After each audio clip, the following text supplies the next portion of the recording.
저는 7살 때부터 책 속에 살았습니다. 창문 없는 지하방에서 국가 기밀만 읽었어요. 20년 동안 수만 권의 문서를 머릿속에 암기했습니다. 지도부의 비자금, 은신처, 숙청 명단까지 모두요. 저는 북한 사무실의 사서였어요. 살아있는 하드디스크였습니다. 어느 날 폐기 문서를 정리하다가 제 가족 사진을 봤어요. 숙청 명단에 있었습니다. 제가 평생 지킨 체제가 제 가족을 죽인 원수였어요. 그날 저는 도망쳤습니다. 머릿속에 모든 비밀을 가지고요. 지금부터 그 이야기를 시작하겠습니다. 목숨 걸고 자유를 찾아온 탈북민을 구독과 좋아요로 응원해주세요. 당신의 응원이 또 다른 기록의 시작이 됩니다. 제 이름은 지수입니다. 하지만 그 이름을 알게 된 건 27살 때였어요. 7살부터 20살까지 저는 그냥 5번이었습니다.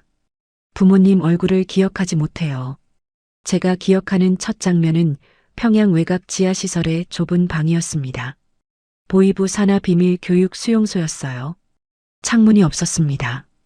형광등 불빛만이 24시간 켜져 있었고 회색 콘크리트 벽으로 둘러싸인 작은 방에서 5명의 아이들과 함께 지냈어요. 첫날 교관이 말했습니다. 너희는 특별하게 선택됐다. 조국의 가장 중요한 비밀을 지킬 아이들이다. 가족은 잊어라. 이름도 필요 없다. 오직 번호만 있을 뿐이다. 무슨 뜻인지 몰랐지만 고개를 끄덕였어요. 첫 번째 훈련은 침묵이었습니다. 일주일 동안 단 한마디도 하지 말라는 거였어요. 둘째 날 한 아이가 울면서 뭔가 말했는데 그 아이는 사라졌고 다시 보지 못했습니다. 저는 입을 꾹 다물었어요. 두 번째 훈련은 기억력이었습니다. 숫자 100개를 10초 동안 보고 외우는 거였어요.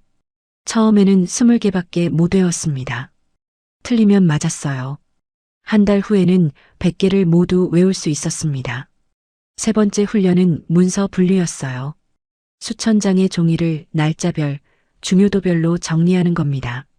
실수하면 독방에 갇혔어요. 어두운 방에서 며칠씩 혼자 있어야 했습니다. 처음에는 무서웠지만 점점 익숙해졌어요. 감정을 드러내지 않는 법도 배웠습니다. 아파도 울지 말고, 무서워도 떨지 말고, 화나도 표정을 바꾸지 말라고 했어요. 감정은 약점이라고 했습니다. 저는 얼굴을 돌처럼 만드는 연습을 했어요. 거울 앞에서 몇 시간씩 무표정을 유지했습니다. 교관이 뺨을 때려도 눈 하나 깜빡이지 않았어요. 합격이라고 했습니다. 5년이 지났습니다. 5명이었던 아이들은 셋으로 줄었어요. 한 명은 훈련 중 죽었고 한 명은 정신이 무너져서 다른 곳으로 보내졌습니다. 저와 2명만 남았어요. 12살이 됐을 때 본격적인 문서 교육이 시작됐습니다. 매일 수백 장의 문서를 읽고 분류하고 외웠어요. 군사 기밀, 정치 보고서, 인사 기록 등 온갖 종류였습니다. 한 번 본 건 절대 잊지 않았어요. 사진처럼 머릿속에 박혔습니다. 15살이 됐을 때 더 깊은 지하로 내려갔습니다. 거대한 방이 나타났어요. 천장까지 닿는 서가들이 끝없이 이어져 있었고 수만 권의 파일들이 빽빽하게 꽂혀 있었습니다. 교관이 말했어요. 이곳이 사무실이다. 북한에서 가장 중요한 곳이지.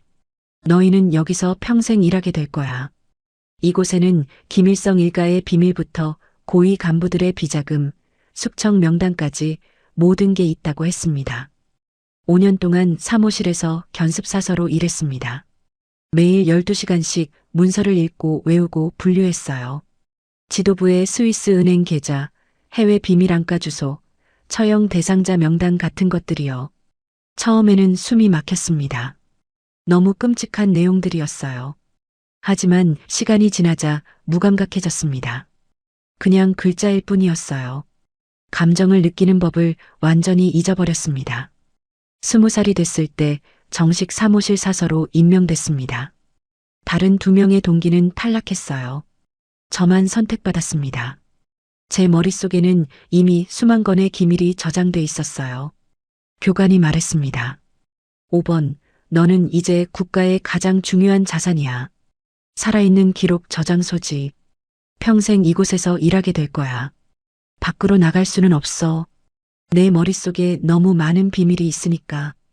이해했어요. 저는 사무실에 갇힌 유령이 될 운명이었습니다. 하지만 불평하지 않았습니다. 감정이 없었으니까요. 그냥 기계처럼 일했어요.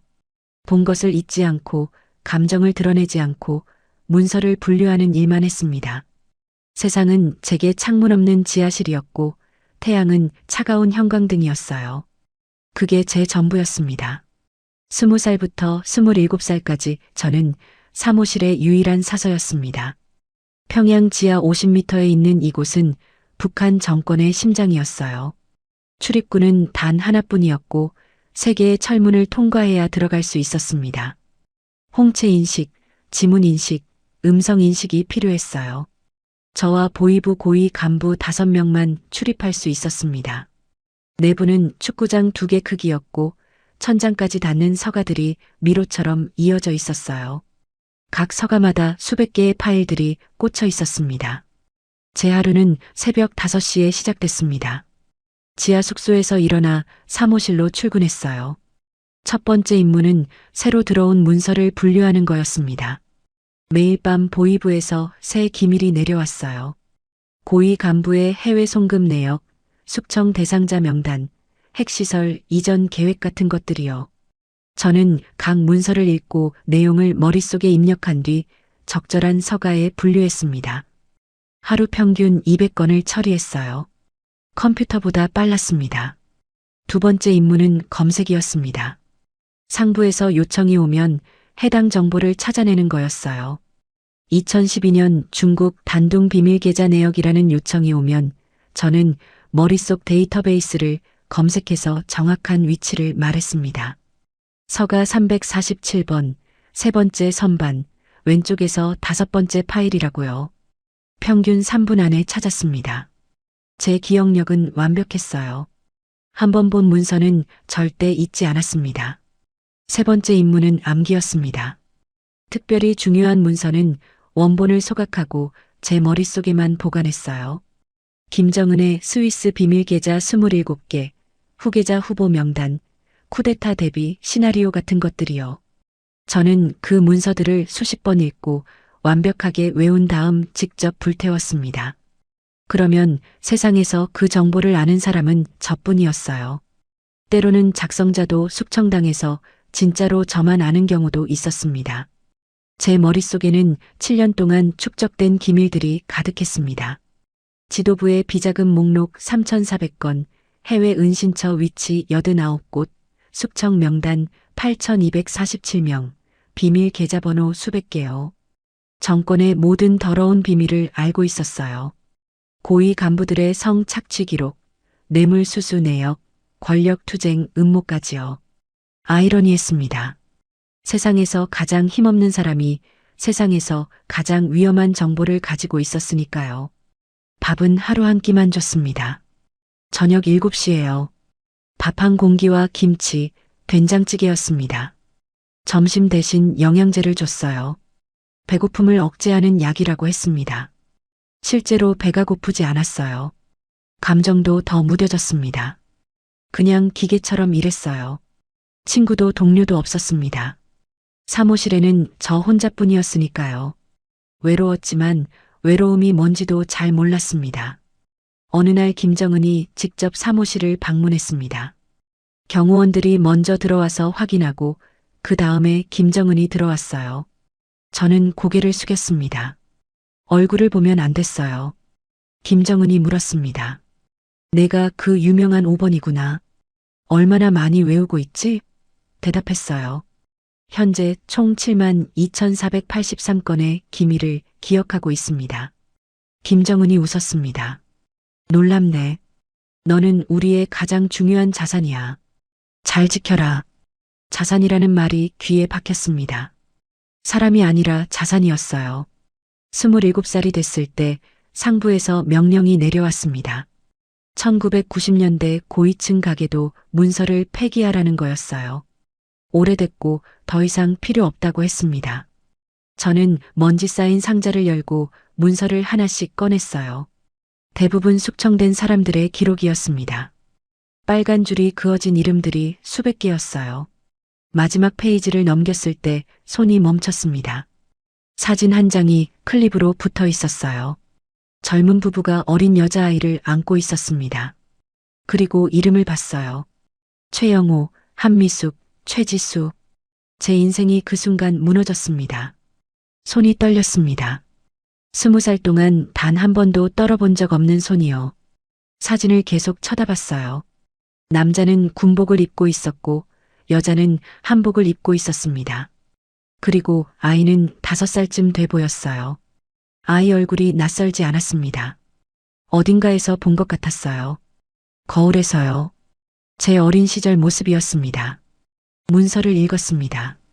최영호, 1960년생, 김일성 반계 혈족, 인민군 대자 출신이라고 적혀 있었어요. 1990년대 초반 권력 투쟁에서 패배해 1995년 12월 숙청 대상으로 지정됐다고요. 처형 방식은 총살이었습니다. 1995년 12월 15일 새벽 5시 평양 외곽 처형장에서 집행됐다고 적혀 있었어요. 가족은 연좌제로 처리됐습니다. 한미숙, 최영호의 아내, 평양음악대학 출신 성악가였다고요. 남편과 함께 같은 날 총살됐습니다.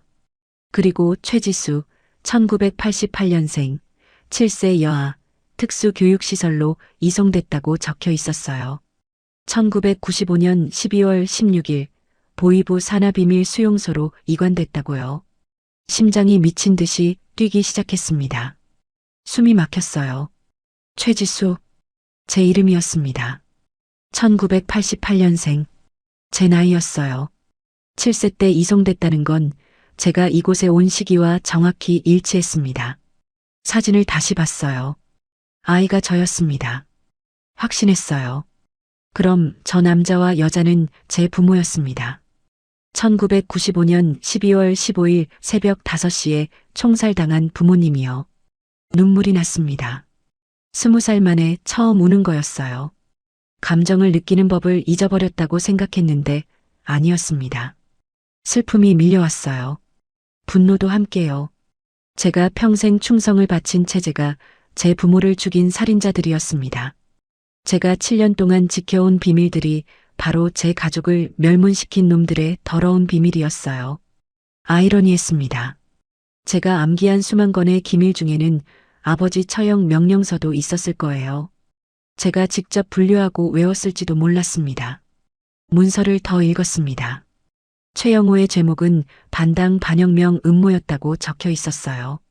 1994년 김일성 사망 후 권력 공백기에 쿠데타를 계획했다는 거였습니다. 증거는 없었어요. 그냥 의심만으로 죽인 겁니다.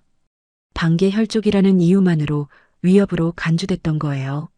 제 어머니는 아무 죄도 없었습니다.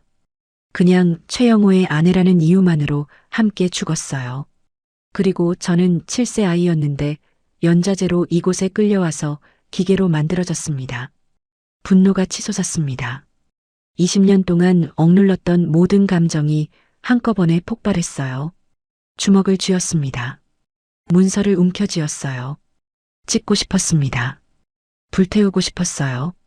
하지만 참았습니다. 이성이 돌아왔어요. 지금 감정을 드러내면 죽습니다. CCTV가 저를 지켜보고 있었어요. 심호흡을 했습니다. 얼굴을 무표정하게 만들었어요. 20년 동안 연습한 기술이었습니다. 문서를 조심스럽게 접었습니다. 주머니에 넣었어요. 증거였습니다. 다른 문서들도 확인했습니다. 같은 시기에 숙청된 사람들이 수십 명 더 있었어요. 모두 김일성 반계 혈족이거나 권력 투쟁에서 밀린 사람들이었습니다. 1990년대는 대숙청의 시대였던 겁니다. 김정일이 권력을 공고히 하기 위해 잠재적 위협을 모두 제거한 거예요. 그 순간 깨달았습니다. 제가 살아있는 이유를요. 저를 죽이지 않고 사무실 사서로 만든 이유요. 제 기억력 때문이었습니다. 7세 때 이미 뛰어난 암기력을 보였던 거예요. 그래서 죽이지 않고 도구로 만든 겁니다. 감정을 거세하고 기억만 남겨서 살아있는 하드디스크로 키운 거였어요. 이용당한 겁니다. 20년 동안요. 결심했습니다. 도망쳐야 한다고요. 이곳에서 벗어나야 한다고요. 제 머릿속에 있는 모든 비밀을 가지고 탈출해야 한다고요. 복수하고 싶었습니다. 제 부모를 죽이고 제 인생을 빼앗은 놈들에게요. 하지만 어떻게 도망칠까요? 사무실은 지하 50m였고 출입구는 하나뿐이었으며 24시간 감시당하고 있었습니다. 불가능해 보였어요. 그때 알람이 울렸습니다. 비상 알람이었어요. 빨간 불빛이 깜빡이기 시작했습니다. 스피커에서 목소리가 들렸어요. 5번, 그 자리에 있어라. 움직이지 마라. 보이부 요원들이 곧 도착할 것이다. 심장이 멈추는 것 같았습니다. 들켰어요. CCTV가 제 표정 변화를 감지한 겁니다. 아니면 문서를 주머니에 넣는 걸 봤거나요. 암살조가 온다는 뜻이었습니다. 저를 제거하러요. 도망쳐야 했습니다. 지금 당장요. 빨간 알람이 계속 울렸습니다. 시간이 없었어요. 철문이 열리는 소리가 들렸습니다. 첫 번째 문이었어요. 세 개의 문을 통과하려면 최소 3분이 걸렸습니다. 3분 안에 탈출구를 찾아야 했어요. 머릿속이 빠르게 돌아갔습니다. 7년 동안 암기한 수만 건의 문서 중에서 필요한 정보를 검색했어요. 비상탈출구, 지하통로, 비밀출구 같은 키워드로요. 찾았습니다. 2011년 지도부 전용 비상대피시설 설계도가 떠올랐어요. 사무실 서쪽 벽 뒤에 숨겨진 통로가 있었습니다. 김정은 전용 탈출로였어요. 만약의 사태를 대비해 만든 거였습니다. 암호는 8자리 숫자였고 저는 그 숫자를 기억하고 있었어요. 김정일 생일이었습니다. 서쪽 벽으로 뛰었습니다. 서가 347번 뒤였어요. 서가를 밀었습니다. 무거웠지만 힘을 다해 밀었어요. 서가가 천천히 움직이며 벽이 드러났습니다. 회색 콘크리트 벽이었지만 자세히 보니 작은 키패드가 숨어 있었어요. 손으로 만졌습니다. 버튼을 눌렀어요. 삐 소리가 났고 벽이 열렸습니다. 좁은 통로가 나타났어요. 두 번째 철문이 열리는 소리가 들렸습니다. 가까워지고 있었어요. 통로로 들어갔습니다. 뒤를 돌아보지 않았어요. 안으로 들어가자 문이 자동으로 닫혔습니다. 어두웠어요. 손으로 벽을 더듬으며 앞으로 나갔습니다. 통로는 좁았고 축축했어요. 물냄새가 났습니다. 지하수로와 연결된 거였어요. 뒤에서 고함 소리가 들렸습니다. 5번, 어디 있어? 나와. 보이부 요원들이 사무실에 들어온 겁니다. 곧 통로를 발견할 거예요. 더 빨리 뛰었습니다. 통로가 점점 내리막이 됐어요. 더 깊은 지하로 내려가고 있었습니다. 100m쯤 갔을 때 물소리가 들렸어요. 앞에 빛이 보였습니다. 통로 끝에 도착했습니다. 철창이 막고 있었어요. 녹슨 자물쇠가 걸려 있었습니다. 발로 찼습니다. 한 번, 두 번, 세 번째에 부서졌어요. 철창을 밀고 나갔습니다. 지하수로였어요. 더러운 물이 흐르고 있었고 악취가 심했습니다. 하지만 자유였어요. 사무실에서 벗어난 겁니다. 물속으로 뛰어들었습니다. 차가웠어요. 11월이었고 물은 얼음장 같았습니다. 하지만 참았어요. 물살을 따라 헤엄쳤습니다. 수로는 평양시내 하수 시스템과 연결돼 있었어요. 문서에서 본 기억이 났습니다. 이 물은 대동강으로 흘러갔어요. 강까지만 가면 빠져나갈 수 있었습니다. 뒤에서 총소리가 들렸습니다. 요원들이 통로를 발견한 겁니다. 쫓아오고 있었어요. 더 빨리 헤엄쳤습니다. 폐가 터질 것 같았지만 멈출 수 없었어요. 200m쯤 갔을 때 앞에 빛이 보였습니다. 출구였어요. 수로 끝이었습니다. 밖으로 나왔습니다. 대동강 하류였어요. 밤이었고 달이 떠 있었습니다. 처음 보는 달이었어요. 20년 만에 보는 하늘이었습니다. 숨이 멎을 것 같았어요. 아름다웠습니다. 하지만 감상할 시간이 없었습니다. 강둑으로 헤엄쳐서 올라갔어요. 온몸이 젖어 있었고 추웠습니다. 주변을 봤습니다. 평양 외곽이었어요. 공장 지대 같았습니다. 멀리 불빛이 보였어요.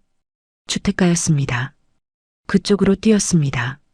젖은 옷이 몸에 달라붙었지만 신경 쓸 겨를이 없었어요. 공장 담장을 넘어 골목으로 들어갔습니다. 어두웠어요. 사람들이 보이지 않았습니다. 옷을 갈아입어야 했습니다. 젖은 회색 유니폼은 너무 눈에 띄었어요. 빨래줄을 찾았습니다. 한 집 마당에 옷이 걸려 있었어요. 담장을 넘어 들어갔습니다. 바지와 저고리를 훔쳤어요. 갈아입었습니다. 젖은 유니폼은 쓰레기통에 버렸어요.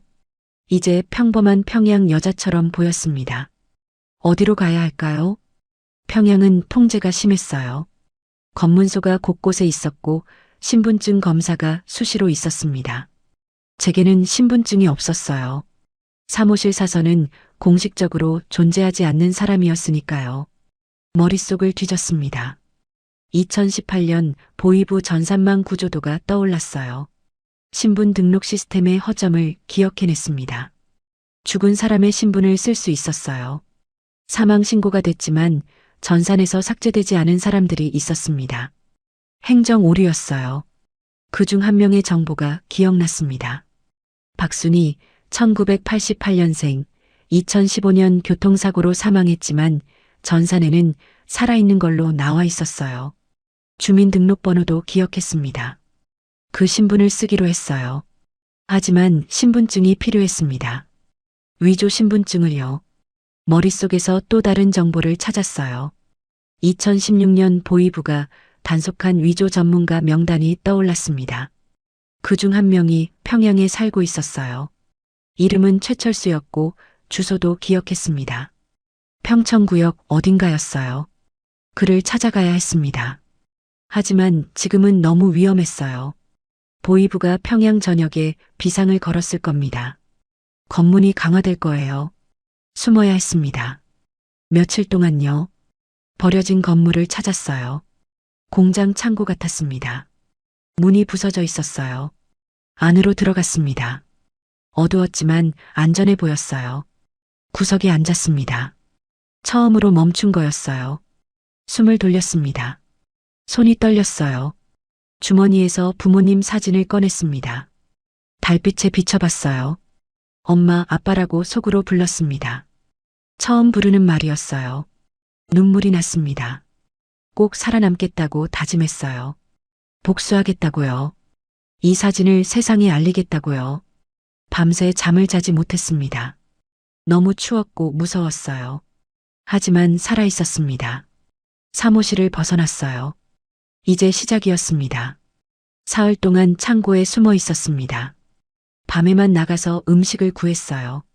쓰레기통을 뒤지거나 빈집에 침입해서 먹을 걸 찾았습니다. 생존이었어요. 사흘째 되는 날 평양 거리가 조금 조용해졌어요. 초기 수색이 끝난 것 같았습니다. 이제 움직여야 했어요. 위조 신분증을 만들어야 했습니다. 최철수를 찾아야 했어요. 평천구역 어딘가에 산다고 기억했습니다. 하지만 정확한 주소가 생각나지 않았어요. 2016년 문서에는 대략적인 위치만 나와 있었습니다. 직접 찾아야 했어요. 평천구역으로 향했습니다. 버스를 탔어요. 돈이 없었지만 사람들 틈에 섞여 몰래 탔습니다. 평천구역에 도착했습니다. 낡은 아파트들이 즐비했어요. 사람들에게 물어볼 수 없었습니다. 의심받을 테니까요. 장마당을 찾았어요. 장마당에는 모든 정보가 있었습니다. 사람들이 모이는 곳이었어요. 장마당 구석에서 담배를 파는 할머니를 봤습니다. 다가갔어요. 담배 한 갑 주세요. 할머니가 담배를 건넸어요. 돈을 달라고 했습니다. 없어요. 대신 정보를 알려드릴게요. 할머니가 의심스러운 눈으로 쳐다봤어요. 무슨 정보? 김정은의 스위스 계좌번호 하나요. 할머니 눈이 커졌습니다. 진짜야? 진짜예요. 할머니가 주변을 둘러보더니 고개를 끄덕였어요. 뭘 알고 싶은데? 최철수라는 사람을 찾아요. 신분증을 만드는 사람이요. 할머니 표정이 굳었습니다. 그 사람 이름은 함부로 말하면 안 돼. 위험해. 알아요. 하지만 꼭 만나야 해요. 할머니가 한참 생각하더니 말했어요. 오동 302호야. 하지만 조심해. 요즘 보이부가 눈에 불을 켜고 있어. 오동 302호를 찾았습니다. 낡은 아파트 3층이었어요. 문을 두드렸습니다. 누구요? 안에서 목소리가 들렸어요. 신분증 만들러 왔어요. 침묵이 흘렀습니다. 문이 열렸어요. 50대 남자가 나타났습니다. 최철수였어요. 누가 보냈어? 아무도요. 제가 직접 찾아왔어요. 최철수가 저를 위아래로 훑어봤습니다. 돈 있어? 없어요. 그럼 못 만들어줘. 나가. 하지만 정보는 있어요. 당신이 원하는 정보요. 최철수가 웃었어요. 무슨 정보? 보이부 단속 명단이요. 다음 달에 단속할 사람들 리스트요. 당신 이름도 거기 있어요. 최철수 얼굴이 굳었습니다. 거짓말이겠지. 아니에요. 저는 사무실에서 일했어요. 모든 기밀을 알고 있어요. 최철수가 문을 활짝 열었습니다. 들어와. 안으로 들어갔어요. 작은 방이었고 컴퓨터와 프린터가 있었습니다. 증명해봐. 최철수가 말했습니다. 2023년 11월 15일 보이부는 평양 지역 위조 전문가 8명을 단속할 예정이에요. 당신이 1순위고 2순위는 박영수, 3순위는 김철민이에요. 혐의는 반국가 문서 위조죠. 증거는 이미 확보했어요. 최철수가 땀을 흘렸습니다. 어떻게 그걸 알아? 제가 그 문서를 분류했으니까요. 최철수가 앉았습니다. 그럼 어떡하지? 도망쳐야죠. 아니면 저를 도와주세요. 신분증 하나만 만들어주면 더 많은 정보를 드릴게요. 당신이 안전하게 도망칠 수 있는 루트도요. 최철수가 고민하더니 고개를 끄덕였습니다. 좋아. 이름이 뭐야? 박순이에요. 1988년생이요. 최철수가 컴퓨터를 켰습니다. 전산망에 접속했어요. 불법이었지만 그는 해킹 기술이 있었습니다. 박순이를 검색했어요. 나왔습니다. 사망자로 나와 있었지만 전산에는 살아있다고 떴어요. 이거 써도 되겠네. 사진 찍자. 사진을 찍었습니다. 최철수가 작업을 시작했어요. 30분 후 신분증이 나왔습니다. 완벽했어요. 여기.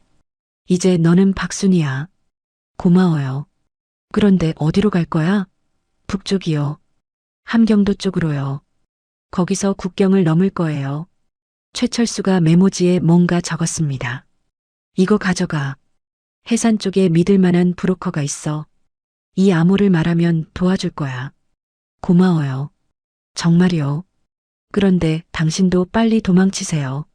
11월 15일 전에요. 최철수가 고개를 끄덕였습니다. 그럴게. 너도 조심해. 밖으로 나왔습니다. 이제 신분증이 있었어요. 박순이로 살 수 있었습니다. 하지만 평양을 벗어나야 했어요. 기차역으로 갔습니다. 북쪽으로 가는 기차표를 샀어요. 함경도 해산행이었습니다. 검표원이 신분증을 확인했어요. 문제 없었습니다. 플랫폼으로 들어갔어요. 기차를 기다리는데 뒤에서 목소리가 들렸습니다. 저기요. 돌아봤어요. 보이부 유니폼을 입은 남자가 서 있었습니다. 신분증 좀 보여주세요. 심장이 뛰었지만 침착하게 신분증을 건넸어요. 남자가 확인했습니다. 박순희 씨 맞죠? 네. 해산에는 왜 가세요? 친척 집에 가요. 남자가 의심스러운 눈으로 저를 쳐다봤습니다. 혹시 이 사람 본 적 있어요? 사진을 보여줬어요. 제 사진이었습니다. 사무실에서 찍은 증명사진이요. 심장이 멈추는 것 같았습니다. 하지만 고개를 저었어요. 못 봤어요. 누군데요? 수배자예요. 위험한 사람이니까 보면 신고하세요. 네, 알겠습니다. 신분증을 돌려받았어요. 남자가 가버렸습니다. 한숨을 쉬었어요. 아슬아슬했습니다. 기차가 도착했어요. 탔습니다. 창가 자리에 앉았어요. 기차가 출발했습니다. 평양이 멀어지고 있었어요. 살았습니다. 하지만 아직 끝이 아니었어요. 국경까지 가야 했고 국경을 넘어야 했습니다. 긴 여정이 시작됐어요. 기차가 자강도를 지나고 있었습니다. 창밖으로 산이 보였어요. 눈 덮인 산들이었습니다. 11월 말이었고 북쪽은 이미 겨울이었어요. 해상까지는 아직 6시간이 남았습니다. 배가 고팠어요. 사흘 동안 제대로 먹지 못했습니다. 돈도 거의 없었어요. 국경을 넘으려면 돈이 필요했습니다. 브로커에게 줄 돈이요. 머릿속을 뒤졌습니다. 7년 동안 암기한 기밀 중에서 도움이 될 만한 정보를 찾았어요. 비밀 자금, 은신처, 안가 같은 키워드로 검색했습니다. 여러 개가 떠올랐어요. 2014년 김정은 전용 비상은신처 목록이 생각났습니다. 전국에 27개가 있었어요. 그 중 하나가 자강도 인근에 있었습니다. 위치를 기억해냈습니다. 강계시 외곽 산속이었어요. 좌표도 기억했어요. 북위 40.9도, 동경 126.5도였습니다. 그곳에는 비상 자금과 식량이 보관돼 있었어요. 문서에 적혀 있었습니다. 외화 10만 달러, 금괴 20개, 비상 식량 6개월치가 금고에 있다고요. 아무도 알고 있었습니다. 다음 역에서 내렸습니다. 강계역이었어요. 작은 역이었고 사람이 많지 않았습니다. 밖으로 나갔어요. 택시를 찾았지만 없었습니다. 걸어야 했어요. 지도를 머릿속에 그렸습니다. 북쪽으로 15km 가면 산이 나왔어요. 그 산 중턱에 별장이 있었습니다. 걷기 시작했습니다. 눈이 내리고 있었어요. 추웠습니다. 훔친 옷은 얇았고 방한이 되지 않았어요. 하지만 참았습니다. 2시간을 걸었어요. 산이 나타났습니다. 등산로를 따라 올라갔어요. 가파랗고 미끄러웠습니다. 몇 번 넘어졌지만 계속 올라갔어요. 1시간 더 올라가자 건물이 보였습니다. 2층짜리 별장이었어요. 담장으로 둘러싸여 있었고 철문이 잠겨 있었습니다. 하지만 관리가 안 되고 있는 것 같았어요. 녹이 슬어 있었고 잡초가 무성했습니다. 담장을 넘었어요. 마당으로 들어갔습니다. 현관문도 잠겨 있었지만 창문 하나가 깨져 있었어요. 그 창문으로 들어갔습니다. 안은 어두웠습니다. 먼지가 쌓여 있었어요. 오랫동안 사람이 살지 않은 흔적이었습니다. 거실에 김일성 초상화가 걸려 있었어요. 소파와 텔레비전도 있었습니다. 고급 가구들이었지만 모두 먼지투성이었어요. 부엌으로 갔습니다. 캔 음식이 몇 개 있었어요. 열어서 먹었습니다. 차가웠지만 배를 채울 수 있었어요. 금고를 찾아야 했습니다. 문서에는 지하실에 있다고 적혀 있었어요. 지하실 입구를 찾았습니다. 주방 바닥에 숨겨진 문이었어요. 손잡이를 당겼습니다. 무거웠지만 열렸어요. 계단이 나타났습니다. 내려갔어요. 지하실은 작았고 습했습니다. 벽을 따라 더듬으며 걸었습니다. 손에 뭔가 단단한 게 만져졌어요. 금고였습니다. 큰 철제 금고였어요. 전자식 잠금 장치가 있었습니다. 암호를 입력해야 했어요. 기억해냈습니다. 김정은 생일과 김일성 생일을 조합한 숫자였어요. 버튼을 눌렀습니다. 삐소리가 나더니 금고 문이 열렸어요. 안을 봤습니다. 돈다발이 가득했어요. 달러였습니다. 100달러짜리 지폐들이 묶음으로 쌓여 있었어요. 금괴도 있었습니다. 작은 금괴 20개가 상자에 담겨 있었어요. 그리고 통조림과 생수가 쌓여 있었습니다. 돈을 세었습니다. 정확히 10만 달러였어요. 문서가 맞았습니다. 5,000달러를 가방에 넣었어요. 너무 많이 가져가면 의심받을 테니까요. 금괴 하나도 가져갔습니다. 비상용이었어요. 통조림도 몇 개 챙겼습니다. 가방이 무거워졌지만 괜찮았어요. 지하실을 나왔습니다. 거실로 돌아갔어요. 소파에 앉아 쉬었습니다. 처음으로 안전하다고 느꼈어요. 여기는 아무도 모르는 곳이었습니다. 보이부도 몰랐어요. 김정은만 아는 비밀 은신처였으니까요. 하룻밤 쉬기로 했습니다. 내일 다시 출발하면 됐어요. 침실을 찾았습니다. 2층에 있었어요. 침대가 있었고 이불도 있었습니다. 먼지를 털고 누웠어요. 부드러웠습니다. 20년 만에 제대로 된 침대였어요. 사무실에서는 딱딱한 매트에서 잤었거든요. 눈을 감았습니다. 피곤이 몰려왔어요. 잠들기 전에 생각했습니다. 지금까지 잘 왔다고요. 사무실을 탈출했고 신분증을 만들었고 돈도 구했어요. 이제 국경만 넘으면 됐습니다. 중국으로 가야 했어요. 거기서 한국 대사관을 찾으면 자유였습니다. 할 수 있을 것 같았어요. 하지만 한 가지 걱정이 있었습니다. 보이부가 포기하지 않을 거라는 거예요. 제 머릿속에는 너무 많은 비밀이 있었습니다. 7만 건이 넘는 기밀이요. 그들은 절대 저를 놓치지 않을 겁니다. 끝까지 쫓아올 거예요. 특히 그 사람이요. 제 담당 추격자요. 문서에서 본 적이 있었습니다. 보이부 특별 추격팀이 편성됐다고요. 팀장은 박현석이었어요. 30대 중반의 엘리트 요원이었습니다. 냉정하고 집요하다고 평가받았어요. 그가 저를 쫓고 있을 겁니다. 조심해야 했어요. 다음 날 새벽 일찍 일어났습니다. 통조림을 먹고 물을 마셨어요. 가방을 챙겼습니다. 별장을 나왔어요. 눈이 그쳤고 하늘이 맑았습니다. 산을 내려가 도로로 나왔어요. 트럭 한 대가 지나가고 있었습니다. 손을 들어 세웠어요. 해상까지 태워달라고 했습니다. 기사가 돈을 달라고 했어요. 20달러를 줬습니다. 탔어요. 3시간 후 해산에 도착했습니다. 국경 도시였어요. 압록강 건너가 중국이었습니다. 이제 브로커를 찾아야 했어요. 최철수가 준 암호가 있었습니다. 그 암호로 브로커를 만날 수 있었어요. 장마당으로 갔습니다. 브로커는 항상 장마당에 있었어요. 해산 장마당은 북적였습니다. 사람들이 물건을 사고 팔고 있었어요. 중국 상품이 많았습니다. 밀수품들이요. 국경 도시라서 가능한 일이었어요. 저는 군중 속으로 섞여 들어갔습니다. 눈에 띄지 않으려고 조심했어요. 평양 말투를 버려야 했습니다. 세련된 억양은 의심을 샀어요. 함경도 사투리를 연습했습니다. 머릿속에 있는 정보를 떠올렸어요. 2017년 지역별 방언 특성 보고서를 본 적이 있었습니다. 함경도는 억양이 거칠고 종결어미가 달랐어요. 데익, 개스님매, 구만 같은 표현을 썼습니다. 입 밖으로 내뱉어 봤어요. 어색했지만 연습하면 될 것 같았어요. 옷차림도 바꿔야 했습니다.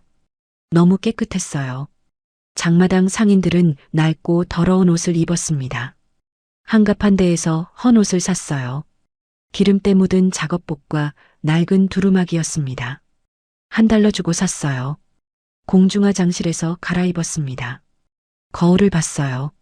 이제 평범한 장마당 아줌마 같았습니다. 얼굴에 흙을 묻혔습니다. 손도 일부러 더럽혔어요. 머리를 풀어 헤쳤습니다. 다시 거울을 봤어요. 완벽했습니다. 사무실 사서의 흔적은 전혀 없었어요. 밖으로 나갔습니다. 장마당을 돌아다니며 브로커를 찾았어요. 최철수가 준 메모를 봤습니다. 암호가 적혀 있었어요. 겨울 압록강에 얼음꽃이 핀다였습니다. 이 말을 하면 브로커가 알아들을 거라고 했어요. 하지만 누구에게 말해야 할까요? 장마당에는 수백 명이 있었습니다. 한 할머니가 눈에 들어왔습니다. 담배를 팔고 있었어요. 나이 든 여자들은 정보가 많았습니다. 다가갔어요. 담배 한 갑 주이소. 함경도 사투리로 말했습니다. 할머니가 담배를 건넸어요. 500원이구만. 돈을 주며 작게 속삭였습니다. 겨울 압록강에 얼음꽃이 핀다데이. 할머니 표정이 변했습니다. 눈빛이 날카로워졌어요. 누가 보냈구만? 최철수요. 할머니가 주변을 둘러보더니 고개를 끄덕였습니다. 저녁 6시에 강변 창고로 오이소. 3번 창고구만. 혼자 오고 꼬리 달고 오지 마이소. 알았음임매. 시간이 있었습니다. 6시까지 3시간이 남았어요. 장마당을 돌아다니며 상황을 파악했습니다. 검문소 위치를 확인했어요. 2군데 있었습니다. 하나는 장마당 입구였고 다른 하나는 강변도로였어요. 보이부 요원들도 보였습니다. 4명이 순찰하고 있었어요. 제 수배 전단도 봤습니다. 벽에 붙어 있었어요. 사진과 함께 위험한 반역자, 발견 즉시 신고라고 적혀 있었습니다. 가까이 가서 봤어요. 사진은 사무실에서 찍은 증명사진이었습니다. 깨끗하고 단정한 모습이었어요. 지금의 저와는 완전히 달랐습니다. 다행이었어요. 오후 5시 50분이 됐습니다. 강변으로 향했어요. 해가 지고 있었습니다. 어두워지고 있었어요. 창고들이 줄지어 서 있었습니다. 3번 창고를 찾았어요. 낡은 철문이 있었습니다. 노크했어요. 문이 열렸습니다. 안으로 들어갔습니다. 어두웠어요. 한 남자가 서 있었습니다. 40대쯤 돼 보였어요. 험상궂은 얼굴이었습니다. 아무 말해봐. 겨울 압록강에 얼음꽃이 핀다. 남자가 고개를 끄덕였어요. 나는 김태수야. 브로커지. 국경 넘고 싶어? 네. 돈 있어? 있어요. 얼마나? 5,000달러요. 김태수가 휘파람을 불었습니다. 맞네. 어디서 구했어? 중요하지 않음매. 넘을 수 있구만. 김태수가 생각하더니 말했어요. 할 수는 있어. 근데 위험해. 요즘 경비가 삼엄해. 수배자 1명을 찾고 있거든. 알아요. 그게 접니다. 김태수 눈이 커졌습니다. 뭐? 저를 찾고 있는 거예요. 저 좀 도와주이소. 김태수가 뒤로 물러섰어요. 미쳤어? 너 잡히면 나도 죽어. 안 돼. 돌아가. 기다리이소. 저 특별한 사람이에요. 제 머릿속에 북한 정권의 모든 비밀이 있음매. 7만 건이 넘는 기밀이요. 이걸 한국에 넘기면 큰일이 날 거예요. 그래서 저를 죽이려고 하는 거구만. 김태수가 멈췄습니다. 진짜야? 진짜예요. 증명해 드릴게요. 당신 이름은 김태수고 1980년생이고 2005년부터 브로커 일을 했어요. 지금까지 347명을 넘겼고 보이부에 2번 걸렸지만 뇌물로 풀려났음매. 2019년에는 한국정보원과 접촉했고 그들에게 정보를 팔았어요. 이 정보는 사무실 문서에 있던 거예요. 김태수 얼굴이 창백해졌습니다. 어떻게 그걸 알아? 저는 사무실 사서였음매. 모든 걸 알고 있어요. 당신뿐 아니라 다른 브로커들 정보도요. 그리고 보이부 부패 명단도요. 이 정보로 당신을 도울 수 있어요. 김태수가 한참 생각했습니다. 그리고 말했어요. 5,000달러로는 부족해. 1만 달러 줘. 없어요. 5천이 전부예요. 대신 정보를 더 드릴게요. 당신이 원하는 정보요. 김태수가 고민하더니 고개를 끄덕였습니다. 좋아. 하지만 내일 밤에 넘어야 해. 준비가 필요해. 고맙음매. 김태수가 말했어요. 내일 밤 11시에 여기로 와. 검은 옷 입고. 그리고 소리 내지 마. 강을 건널 때 조용해야 해. 알았음매. 그럼 내일 보자. 창고를 나왔습니다. 하룻밤을 어디서 보내야 할까요? 여가는 위험했어요. 신분증 검사를 했으니까요. 빈 건물을 찾았습니다. 거기서 밤을 보냈어요. 다음 날 밤 11시 창고로 갔습니다. 김태수가 기다리고 있었어요. 검은 옷을 입고 있었습니다. 준비됐어? 네. 따라와. 강변으로 향했습니다. 어두웠어요. 달만 떠 있었습니다. 압록강이 보였어요. 얼어 있었습니다. 두껍게요. 김태수가 말했습니다. 저기 봐. 경비초소야. 30분마다 순찰해. 지금은 11시 5분이니까 11시 35분까지 안전해. 30분 안에 건너야 해. 중국까지 500m야. 빨리 기어가면 돼. 이해했어요? 네. 하지만 얼음이 깨지면 어떡해요? 김태수가 웃었습니다. 11월 말이면 얼음이 30cm는 돼. 안 깨져. 근데 한 구간만 조심해. 중간쯤 가면 온천수가 나오는 곳이 있어. 거기는 얼음이 얇아. 10cm밖에 안 돼. 그냥 빨리 지나가면 돼. 어디예요? 김태수가 가리켰습니다. 저기 봐. 강 중간에 바위가 하나 있지?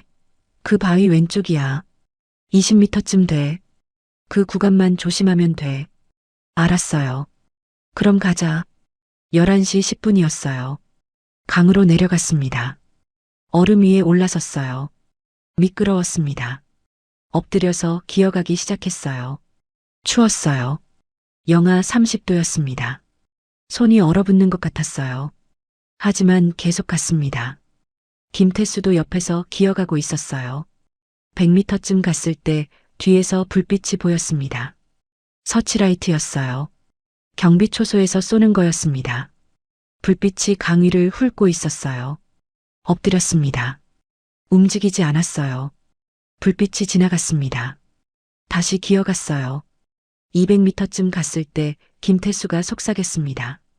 저기야. 바위. 조심해. 바위가 보였어요. 어둠 속에서 희미하게요. 바위 왼쪽으로 방향을 틀었습니다. 얼음이 달라졌어요. 색깔이 다르게 보였습니다. 더 투명했어요. 얇다는 뜻이었습니다. 빨리 지나가야 했어요. 기어갔습니다. 빠르게요. 얼음에서 소리가 났습니다. 딱딱하는 소리요. 금이 가는 소리였어요. 더 빨리 갔습니다. 10m, 5m, 1m 남았어요.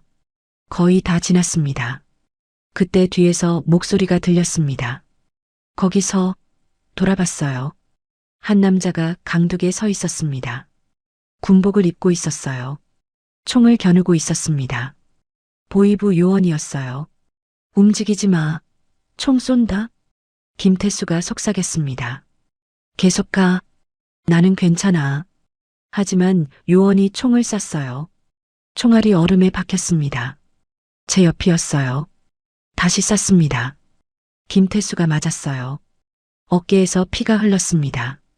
가, 빨리. 김태수가 소리쳤어요. 계속 기어갔습니다. 뒤를 돌아보지 않았어요. 요원이 강 위로 내려오고 있었습니다. 저를 쫓아오고 있었어요. 300m, 400m를 갔습니다. 중국이 가까워지고 있었어요. 강둑이 보였습니다. 요원이 소리쳤습니다. 최지수, 멈춰. 심장이 멈추는 것 같았습니다. 제 본명을 불렀어요. 저를 알고 있었습니다. 돌아봤습니다. 요원이 50m 뒤에 있었어요.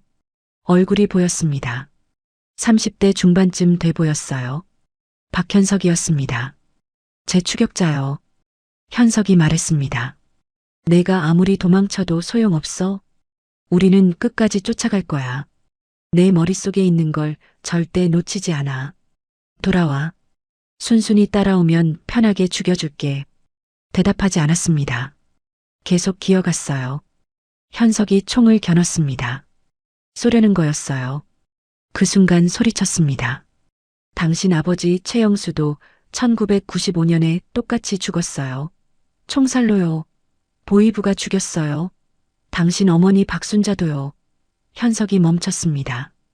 뭐라고? 사무실 기록에 있었어요. 당신 부모도 숙청당했어요.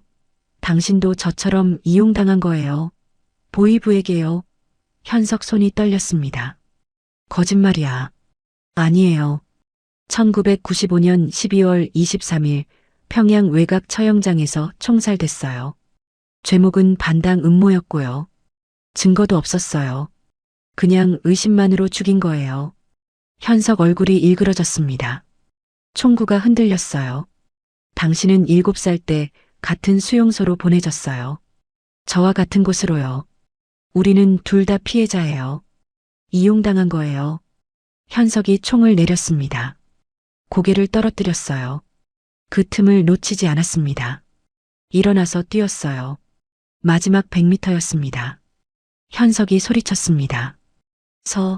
하지만 총을 쏘지 않았어요. 계속 뛰었습니다. 50m, 30m, 10m 남았어요. 뒤에서 총소리가 들렸습니다. 하지만 제게 쏜 게 아니었어요. 하늘로 쏜 겁니다. 경고 사격이었어요. 현석이 저를 놓친 거였습니다. 강둑에 도착했어요. 올라갔습니다. 중국 땅이었어요. 돌아봤습니다. 현석이 강 위에 서 있었어요. 저를 쳐다보고 있었습니다. 눈이 마주쳤어요. 현석이 고개를 끄덕였습니다. 가라는 뜻이었어요. 고마웠습니다. 인사했어요. 고개를 숙였습니다. 현석이 돌아서서 북한 쪽으로 걸어갔습니다. 사라졌어요. 저는 중국 쪽으로 뛰기 시작했습니다. 자유였어요. 북한을 벗어났습니다. 하지만 아직 끝이 아니었어요. 중국에서 한국까지 가야 했습니다. 긴 여정이 계속됐어요. 압록강을 건넌 뒤 30분을 걸었습니다. 중국 마을이 나타났어요. 작은 마을이었습니다. 연변 지역이었어요. 김태수가 알려준 연락처로 가야 했어요. 조선족 브로커였습니다. 이름은 리명숙이었어요. 주소를 찾았습니다. 낡은 2층 건물이었어요. 문을 두드렸습니다. 누구요? 안에서 여자 목소리가 들렸어요. 김태수가 보냈어요. 침묵이 흘렀습니다. 문이 열렸어요. 50대 여자가 나타났습니다. 리명숙이었어요. 들어와. 안으로 들어갔습니다. 방은 작고 어두웠어요. 담배 냄새가 났습니다. 앉아. 의자에 앉았어요. 리명숙이 물었습니다. 김태수는? 총 맞았어요. 어깨에요. 살았는지 모르겠어요. 리명숙이 한숨을 쉬었습니다. 그럼 너 혼자 왔구나. 돈 있어? 있어요. 5,000달러요. 리명숙이 웃었습니다. 부족해. 중국에서 한국까지 가려면 최소 2만 달러야. 5,000으론 안 돼. 하지만 전부예요. 리명숙이 담배를 피우며 말했습니다. 그럼 다른 방법이 있어. 결혼이야. 중국 농촌 총각한테 시집 가는 거야. 그럼 내가 돈 받고. 싫어요. 리명숙 눈빛이 차갑게 변했습니다. 그럼 선택권 없어. 나가. 문을 가리켰어요. 일어났습니다. 하지만 문이 열리지 않았어요. 잠겨 있었습니다. 돌아봤어요. 리명숙이 미소 짓고 있었습니다. 미안하지만 넌 상품이야. 팔아야 돼. 뒤에서 남자들이 나타났습니다. 3명이었어요. 덩치가 컸습니다. 저를 붙잡았어요. 의자에 묶었습니다. 소리쳤지만 소용없었어요. 입에 테이프를 붙였습니다. 리명숙이 말했습니다. 조용히 해. 내일 산둥성 농촌으로 보낼 거야. 거기 총각이 1만 위안 냈어. 밤새 묶여 있었습니다. 도망칠 수 없었어요. 다음 날 아침 리명숙이 들어왔습니다. 트럭이 왔어. 출발해. 남자들이 저를 끌고 밖으로 나갔어요. 트럭이 서 있었습니다. 짐칸에 저를 밀어 넣으려 했어요. 그때 소리쳤습니다. 기다려요. 테이프를 뜯었어요. 저한테 가치가 있어요. 팔지 마세요. 리명숙이 웃었습니다. 무슨 가치? 돈도 없잖아. 정보가 있어요. 북한 비밀 계좌요. 중국에 있는 북한 비자금 계좌요. 리명숙 표정이 변했습니다. 뭐라고? 진짜예요. 제 머릿속에 있어요. 계좌번호, 은행 이름, 금액까지 다요. 리명숙이 남자들에게 손짓했습니다. 잠깐 기다려. 저를 다시 방으로 끌고 들어왔어요. 증명해봐. 리명숙이 말했습니다. 종이와 펜을 주세요. 종이를 받았어요. 적기 시작했습니다. 중국은행 단둥지점, 계좌번호, 예금주 리철남, 잔액 470만 위안. 이건 김정은 측근 중 한 명이 숨긴 돈이에요. 2018년에 입금됐어요. 리명숙이 종이를 보며 눈이 커졌습니다. 이게 진짜야? 확인해 보세요. 은행에 가면 알아요. 리명숙이 남자에게 말했습니다. 가서 확인해 봐. 남자가 나갔어요. 2시간 후 돌아왔습니다. 표정이 밝았어요. 진짜예요. 계좌 있어요. 금액도 맞아요. 리명숙이 저를 봤습니다. 더 있어? 많아요. 중국 내 북한 비자금 계좌가 89개 있어요. 총액 2억 위안 넘어요. 다 알고 있어요. 리명숙이 숨을 들이마셨습니다. 거래하자. 뭘 원해? 날 한국으로 보내주세요. 그럼 계좌 정보 10개 드릴게요. 리명숙이 생각했습니다. 좋아. 하지만 지금 당장 5개 줘. 나머지 5개는 한국 도착하면 주는 거야. 알았어요. 종이를 더 받았습니다. 5개 계좌를 적었어요. 리명숙이 받아서 확인했습니다. 남자에게 다시 보냈어요. 다 확인해. 남자가 나갔습니다. 다음 날 돌아왔어요. 전부 진짜예요. 리명숙이 미소 지었습니다. 좋아. 너 똑똑하구나. 베이징으로 보낼게. 거기서 한국 대사관 가면 돼. 하지만 위험해요. 리명숙이 말했습니다. 북한이 중국 공안한테 요청했어. 너 찾고 있어. 수배령 내렸어. 베이징 가는 동안 조심해야 돼. 알아요. 리명숙이 가짜 신분증을 줬습니다. 이것 써. 조선족 신분증이야. 이름은 김순이야. 고마워요. 리명숙이 담배를 피우며 말했습니다. 고맙긴. 난 돈 때문에 하는 거야. 내가 준 계좌로 평생 먹고 살 거야. 알아요. 하지만 그래도 고마워요. 다음 날 기차표를 끊었습니다. 베이징행이었어요. 30시간 걸렸습니다. 기차에 탔어요. 3등 칸이었습니다. 사람이 많았어요. 창가 자리에 앉았습니다. 기차가 출발했어요.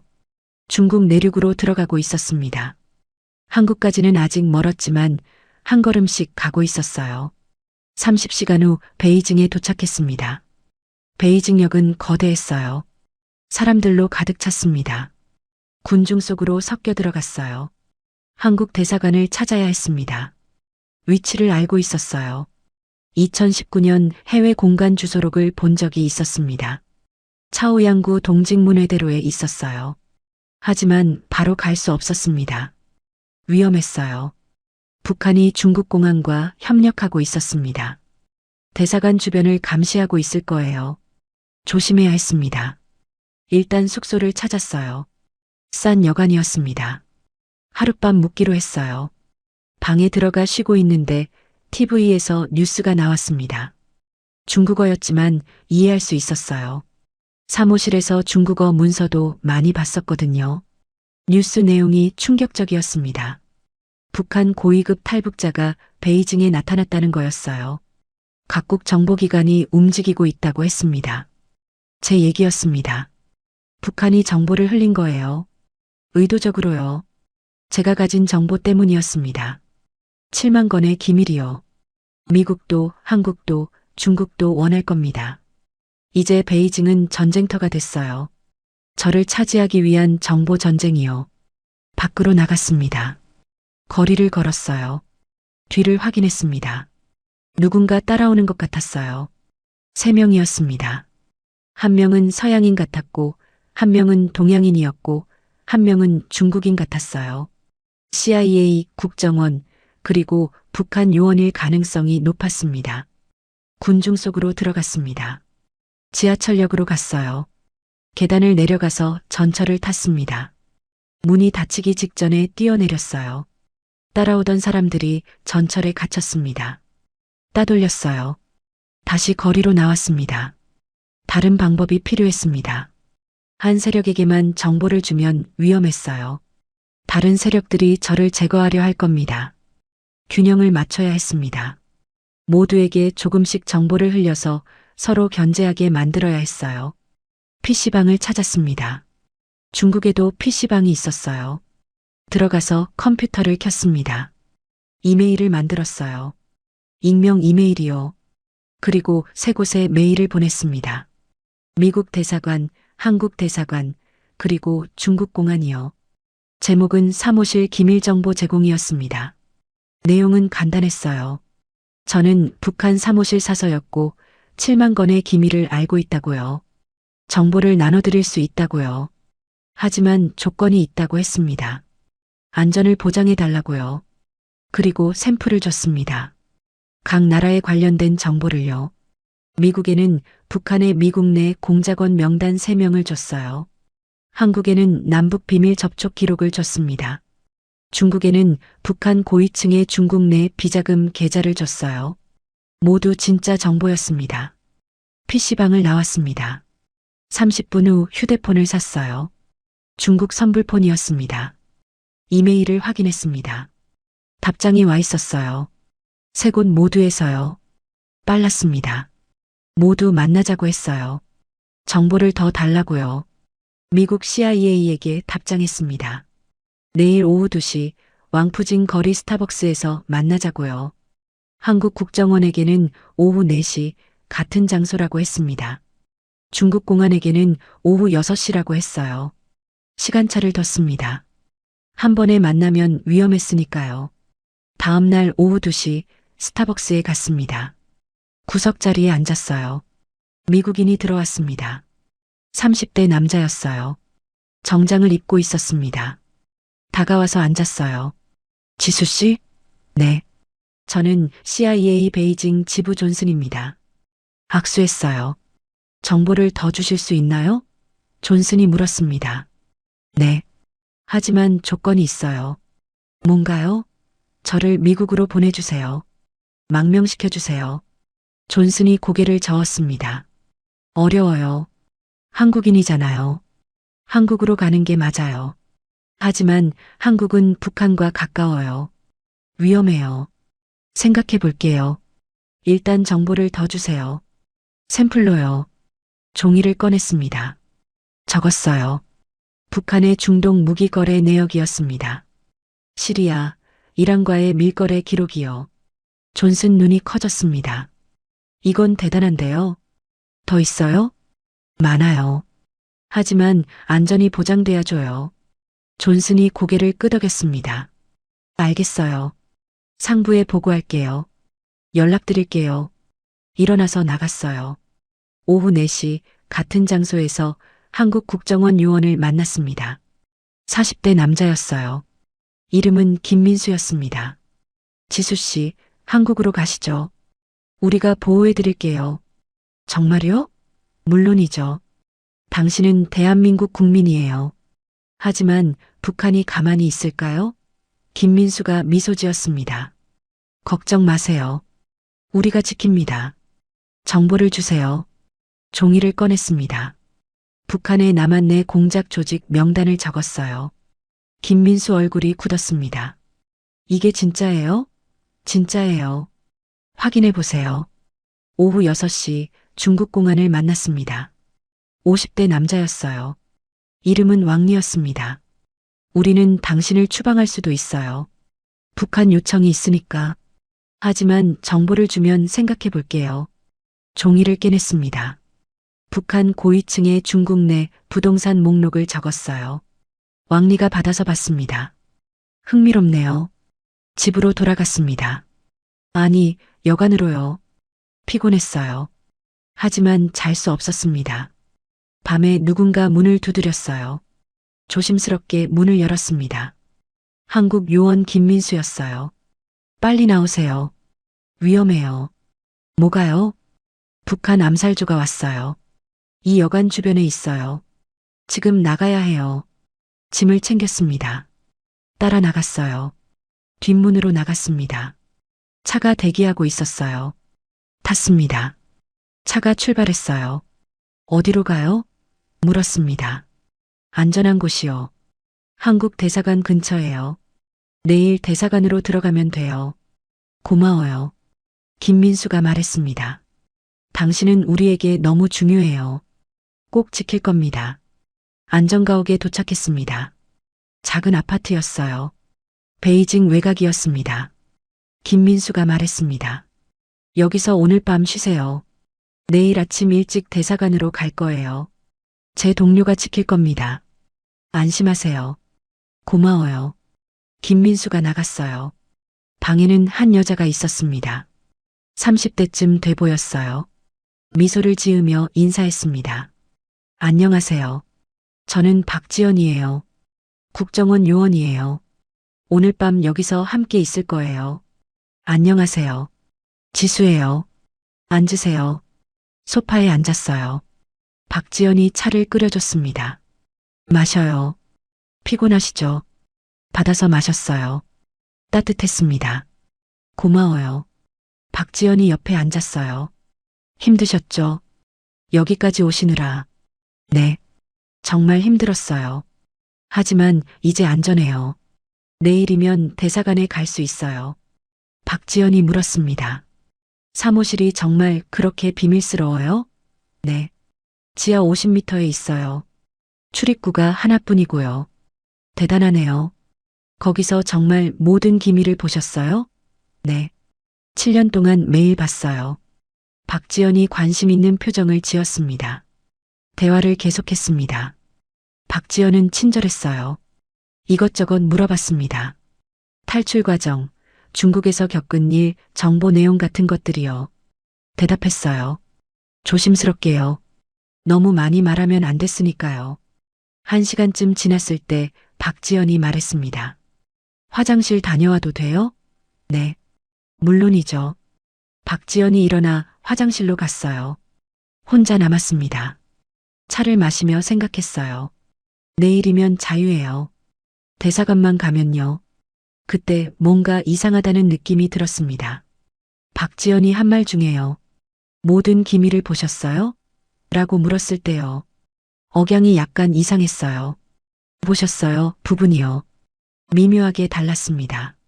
남한 사람이 쓰는 억양이 아니었어요. 머릿속이 빠르게 돌아갔습니다. 2015년 보이부 요원 언어 교육 교재를 본 적이 있었어요. 남한 말투를 연습하는 교재였습니다. 거기서 본 실수가 바로 그거였어요. 존칭 억양이 미묘하게 달랐습니다. 북한 사람이 남한 말을 할 때 실수하는 부분이요. 심장이 뛰기 시작했습니다.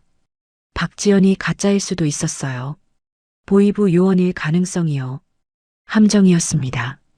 김민수도 가짜일 수 있었어요. 아니면 매수당했거나요. 도망쳐야 했습니다. 조용히 일어났습니다. 가방을 챙겼어요. 현관문으로 갔습니다. 문손잡이를 잡았어요. 돌렸습니다. 잠겨 있었어요. 열쇠가 필요했습니다. 뒤를 돌아봤어요.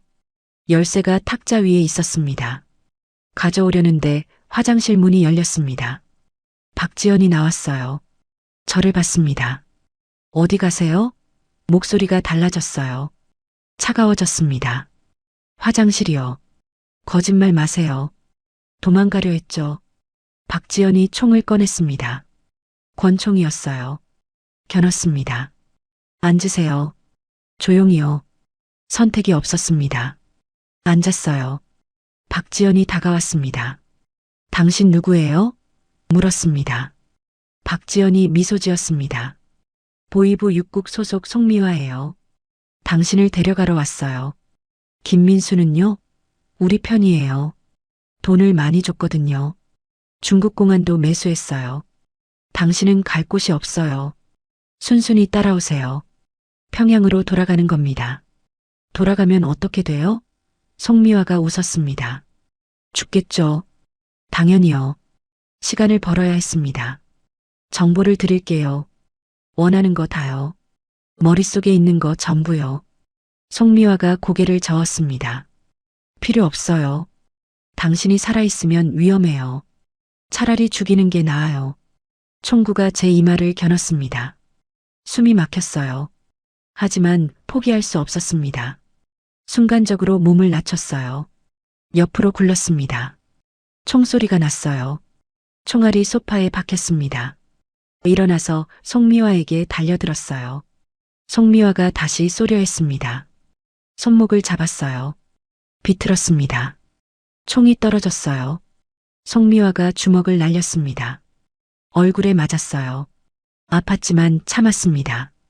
반격했어요. 배를 쳤습니다. 송미화가 비틀거렸어요.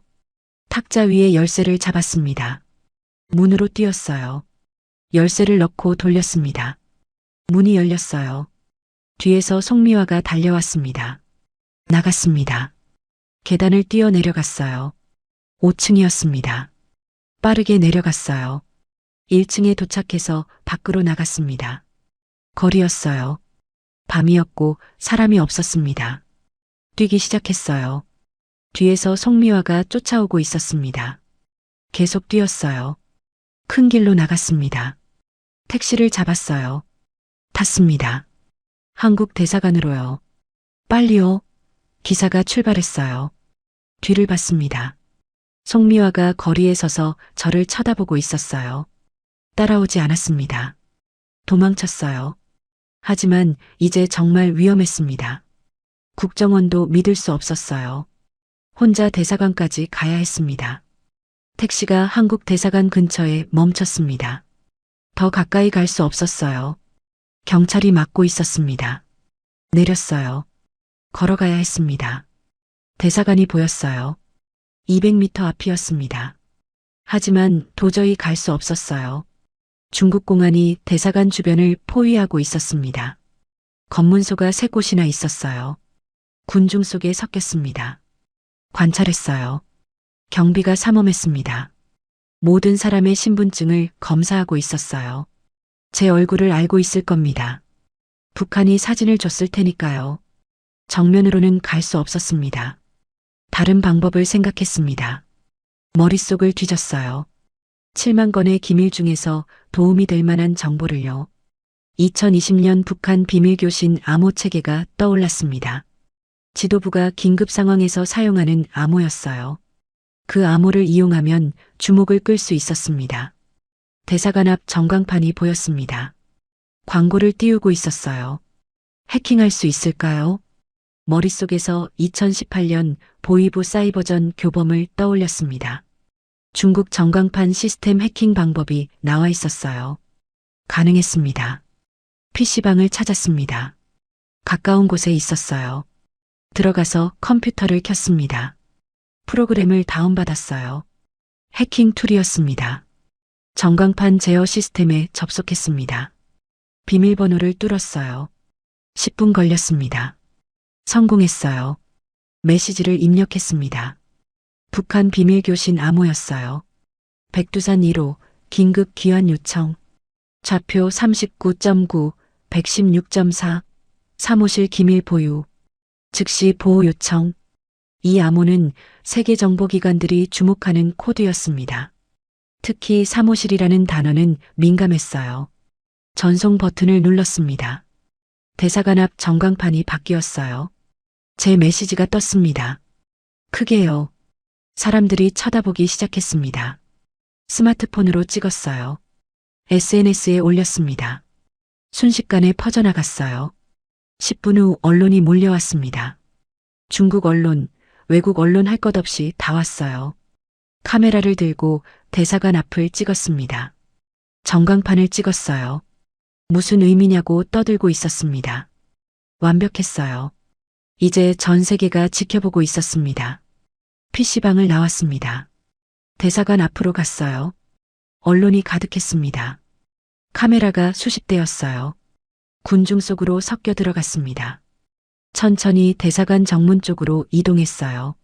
중국 공안들이 당황하고 있었습니다. 언론 때문에 함부로 못 움직였어요. 50m 앞까지 갔습니다. 대사관 정문이 보였어요. 태극기가 펄럭이고 있었습니다. 자유였어요. 저기만 들어가면 됐습니다. 하지만 공안이 정문을 막고 있었어요. 돌파해야 했습니다. 심호흡을 했습니다. 준비됐어요. 뛰기 시작했습니다. 군중을 뚫고 달렸어요. 공안들이 저를 봤습니다. 저기서 소리쳤어요. 하지만 멈추지 않았습니다. 계속 뛰었어요. 30m 남았습니다. 공안 2명이 막아섰어요. 몸을 낮춰 사이로 빠져나갔습니다. 20m, 10m 남았어요. 거의 다 왔습니다. 뒤에서 손이 제 옷을 잡았어요. 공안이었습니다. 옷이 찢어졌지만 계속 뛰었어요. 5m 남았을 때 앞에서 누군가 나타났습니다.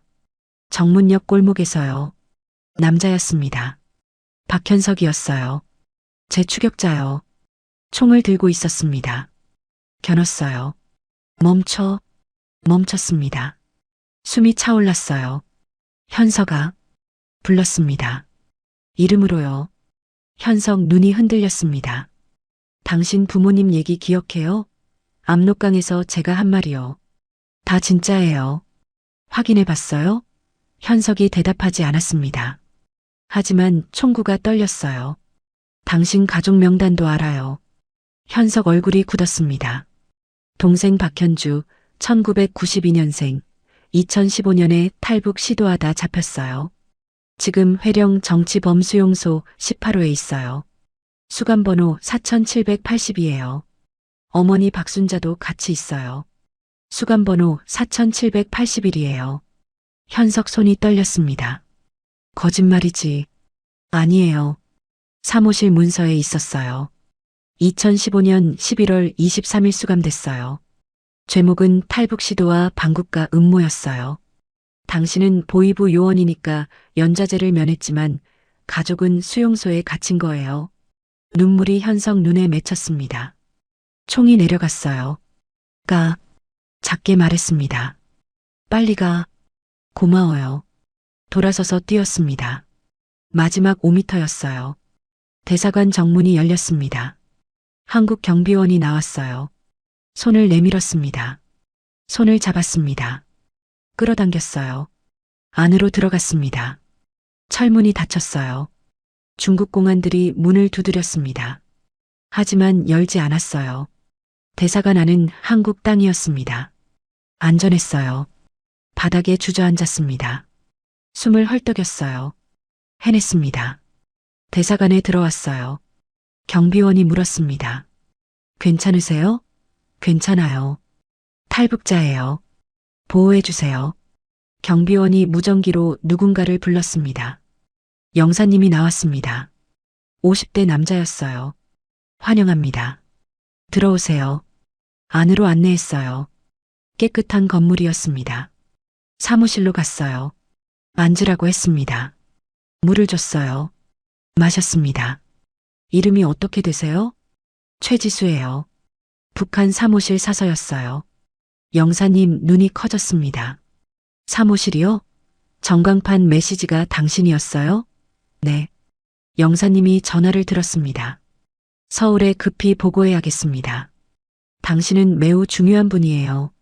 대사관 사무실에서 하루를 보냈습니다. 영사님과 직원들이 계속 질문했어요. 신원 확인을 했습니다. 탈북 경위를 물었고 사무실에 대해 물었어요. 대답했습니다. 조심스럽게요. 아직 모든 걸 말할 순 없었습니다. 한국에 가서 정식으로 증언하기로 했어요. 다음 날 아침 전세기가 준비됐습니다. 인천으로 가는 비행기였어요. 오후 2시 출발이었습니다. 짐을 챙겼어요. 가진 게 없었습니다. 가방 하나와 부모님 사진뿐이었어요.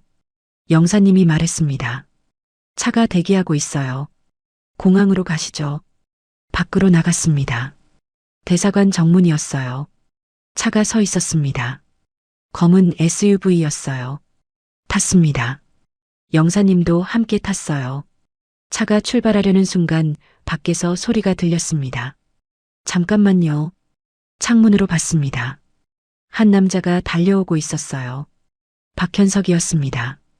정문 앞에서 멈췄어요. 손에 총은 없었습니다. 그냥 서 있었어요. 저를 쳐다보고 있었습니다. 차를 세워주세요. 영사님에게 말했습니다. 왜요? 위험해요. 괜찮아요. 잠깐만요. 차가 멈췄습니다. 내렸어요. 정문으로 갔습니다. 철문 너머로 현석이 서 있었어요. 현석아. 불렀습니다. 왜 왔어요? 현석이 대답했습니다. 확인했어. 내가 한 말. 다 진짜였어. 동생이랑 어머니가 수용소에 있어. 내가 몰랐어. 보위부가 숨긴 거야. 미안해요. 현석이 고개를 저었습니다. 미안한 건 나야. 너를 쫓았잖아. 죽이려고 했어. 할 수 없었어요. 명령이었으니까. 현석이 웃었습니다. 쓸쓸하게요. 명령. 우리 인생은 다 명령이었지. 내가 태어났을 때부터 나도 그랬어. 침묵이 흘렀습니다. 현석이 말했습니다. 부탁이 있어. 뭔데요? 동생이랑 어머니 구해줘. 내가 가진 정보로 거래해. 국제사회를 움직여서 수용소를 해체시켜. 그럼 우리 가족도 나올 수 있을 거야. 할게요. 약속해요. 현석 눈에 눈물이 맺혔습니다. 고마워. 넌 강해. 끝까지 살아남았어. 나도 그렇게 살고 싶었어. 하지만 이미 늦었어. 아니에요. 아직 안 늦었어요. 당신도 넘어와요. 여기로요. 현석이 고개를 저었습니다. 못해. 내가 넘어오면 동생이랑 어머니가 죽어. 연좌제로. 차라리 나는 여기 남아서 그들을 지킬 거야. 안에서. 이해했어요. 그게 현석의 선택이었습니다. 가족을 위한 선택이요. 잘 살아요. 현석이 말했습니다. 자유롭게요. 우리 목까지. 당신도요.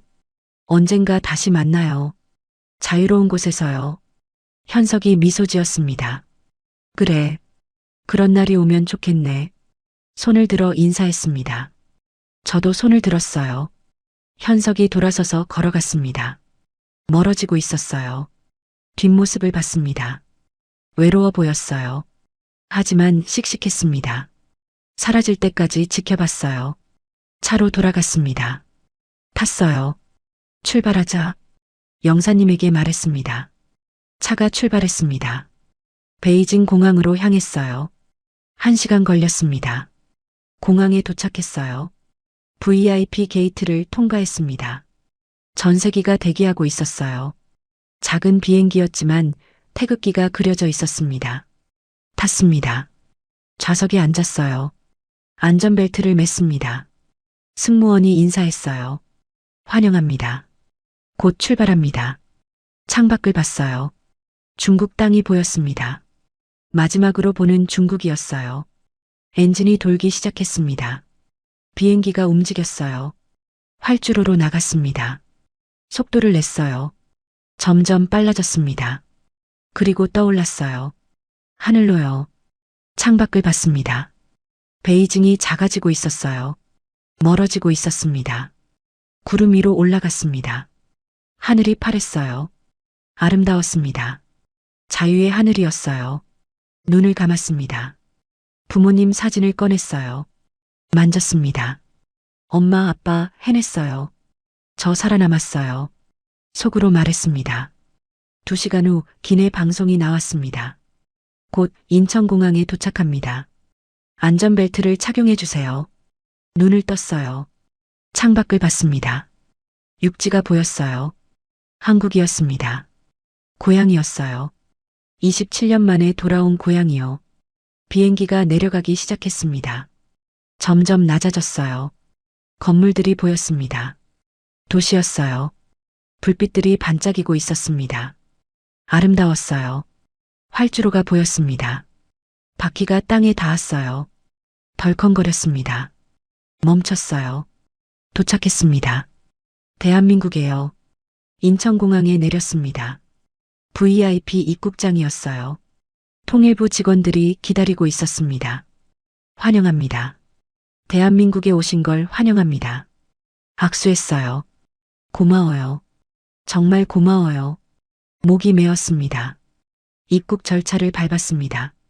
신원 확인을 했어요. 사진을 찍고 지문을 등록했습니다. 주민등록번호를 받았어요. 제 번호였습니다. 최지수로 등록됐어요. 이제 공식적으로 대한민국 국민이었습니다. 기자들이 밖에서 기다리고 있었습니다. 카메라가 수십 대였어요. 질문이 쏟아졌습니다. 사무실이 어떤 곳이에요? 얼마나 많은 정보를 알고 계세요? 북한 정권에 대해 어떻게 생각하세요? 대답하지 않았습니다. 아직 말할 때가 아니었어요. 차를 타고 서울로 갔습니다. 통일부 건물이었어요. 사무실로 안내받았습니다. 국정원 고위 관계자들이 기다리고 있었어요. 회의가 시작됐습니다. 저는 사무실에 대해 설명했어요. 어떤 곳인지, 무엇을 보관하는지, 제가 무엇을 알고 있는지요. 관계자들이 놀랐습니다. 이건 역사상 최대의 정보예요. 북한 정권의 모든 비밀이 담겨 있어요. 국제사회에 공개하면 큰 파장이 있을 겁니다. 알아요. 하지만 조건이 있어요. 모두가 저를 봤습니다.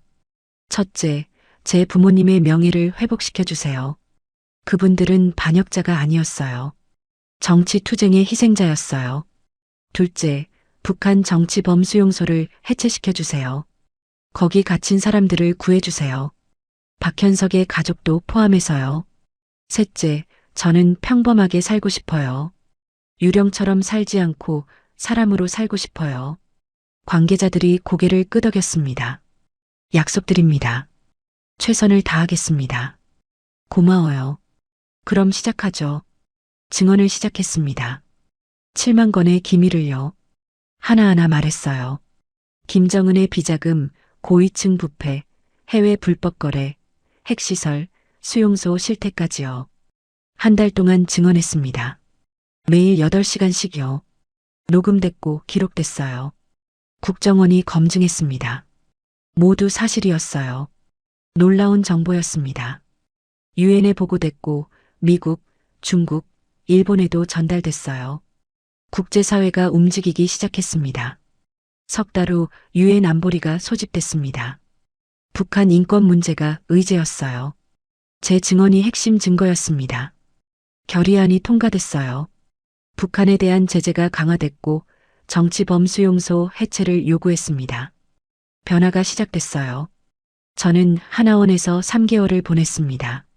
남한 사회 적응 교육을 받았어요. 어려웠습니다. 27년 동안 북한에서 살았고 그중 20년은 지하실에서 살았으니까요. 하지만 배웠어요. 은행 쓰는 법, 버스 타는 법, 마트 가는 법을 익혔습니다. 아파트를 배정받았습니다. 서울 외곽의 작은 투룸이었어요. 작았지만 제 공간이었습니다. 창문이 있었어요. 햇빛이 들어왔습니다. 27년 만에 보는 햇빛이었어요. 눈물이 났습니다. 행복했어요. 일자리를 찾았습니다. 도서관 사서였어요. 아이러니했습니다. 사무실에서도 사서였고 여기서도 사서였어요. 하지만 달랐습니다. 여기는 자유로웠어요. 누구나 책을 볼 수 있었고 금지된 것이 없었습니다. 좋았어요. 1년이 지났습니다. 적응했어요. 친구도 생겼습니다. 같은 탈북민이었어요. 함께 밥을 먹고 영화를 봤습니다. 평범한 일상이었어요. 처음 누리는 일상이요. 감사했습니다. 어느 날 통일부에서 연락이 왔습니다. 좋은 소식이 있다고요. 갔습니다. 직원이 말했습니다. 북한이 일부 정치범을 석방했어요. 국제 압력 때문이에요. 그중에 박현석 씨 가족도 있어요. 중국을 거쳐 곧 한국으로 올 거예요. 눈물이 났습니다. 약속을 지킨 거였어요. 현석의 가족을 구한 겁니다. 고마웠어요. 2주 후 공항에서 그들을 만났습니다. 현석 어머니와 동생이었어요. 안았습니다. 현석은요? 물었습니다. 어머니가 고개를 저었어요. 아직 북한에 있어요. 우릴 보내고 남았어요. 이해했습니다. 현석은 선택했어요. 가족을 살리고 자신은 남는 걸요. 언젠가 그도 자유를 찾을 거라고 믿었습니다. 2년이 지났습니다. 저는 책을 쓰기 시작했어요. 제 이야기를요. 사무실에서의 20년 탈출의 여정, 자유를 찾기까지의 과정을요. 출판사가 관심을 보였습니다. 출간하기로 했어요. 책이 나왔습니다. 제목은 사무실의 유령이었어요. 베스트셀러가 됐습니다. 사람들이 읽었어요. 북한의 실상을 알게 됐습니다. 변화를 원하기 시작했어요. 의미 있었습니다. 강연도 시작했습니다. 대학교, 시민단체, 국제기구에서 초청했어요. 제 경험을 나눴습니다. 인권의 중요성을 말했어요. 사람들이 들어줬습니다. 관심을 가졌어요. 희망이 보였습니다. 오늘 저는 서울 도서관 책상에 앉아 있습니다. 펜을 들고 종이에 글을 쓰고 있어요. 제 이야기를요. 더 이상 남의 비밀을 지키는 유령이 아닙니다. 제 이름으로 제 이야기를 쓰는 사람이에요. 최지수로요. 창밖으로 햇빛이 들어옵니다. 따뜻해요. 사람들이 거리를 걷고 있습니다. 자유롭게요. 아이들이 웃고 있어요. 아름다운 풍경입니다. 제가 지키고 싶은 세상이에요. 펜을 놓고 하늘을 봅니다. 구름이 흘러가고 있어요. 어딘가에서 현석도 같은 하늘을 보고 있을까요? 북한에 남은 사람들도 언젠가 이 하늘을 자유롭게 볼 수 있을까요? 믿습니다. 그날이 올 거라고요. 제가 시작한 변화가 계속될 거라고요. 수용소가 해체되고 사람들이 자유를 찾을 거라고요. 그때까지 저는 계속 말할 겁니다. 증언하고 쓰고 싸울 거예요. 더 이상 기록되지 않는 유령이 아닙니다. 스스로 역사를 쓰는 사람이에요. 최지수 사무실의 유령이었지만 이제는 자유의 증인입니다. 새로운 장이 시작됐습니다. 오늘 이야기 어떠셨나요? 자유를 위해 싸우는 모든 이들에게 응원의 한마디 남겨주세요. 댓글 하나가 큰 힘이 됩니다.